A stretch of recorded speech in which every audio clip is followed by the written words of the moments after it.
तुम्ही या चॅनलवर नवीन असाल तर सबस्क्राइब करा, तसेच लाईक आणि शेअर नक्की करा।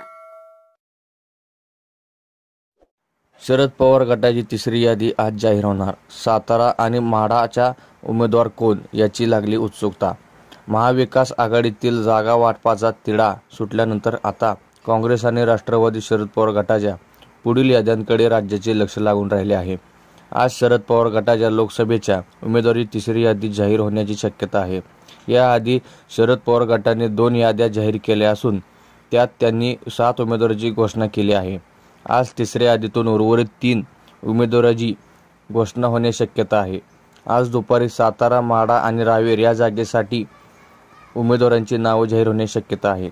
महाविकास आघाडीचं जागा वाटपाचं सुरू असून सांगलीसह भिवंडी व उत्तर मध्य मुंबईबाबत वाद सुरू होता, परंतु हा तिढा सोडवून महाविकास आघाडीमधील तिन्ही पक्षांनी एकत्र येऊन मंगळवारी जागा वाटप जाहीर केली।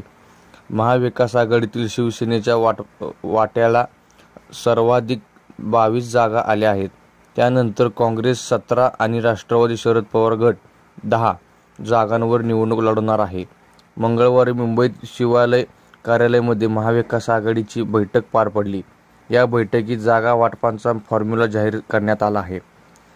आजपर्यंत 7 उमेदवारांची घोषणा।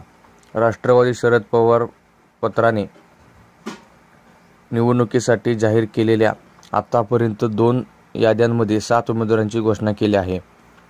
पहिल्या यादीत वर्धा लोकसभा मतदारसंघातून अमोल काळी, बारामतीतून सुप्रिया सुळे, शिरूरमधून अमोल कोल्हे, नगरमधून निलेश लंके आणि दिंडोरीतून भास्करराव भगरे यांना उमेदवारी देण्यात आली आहे। तर दुसऱ्या यादीमध्ये बीड आणि भिवंडीतील उमेदवारी जाहीर करण्यात आली आहे। बीडमधून बजरंग सोनवणे तर भिवंडीतून सुरेश म्हात्रे यांना उमेदवारी देण्यात आली आहे।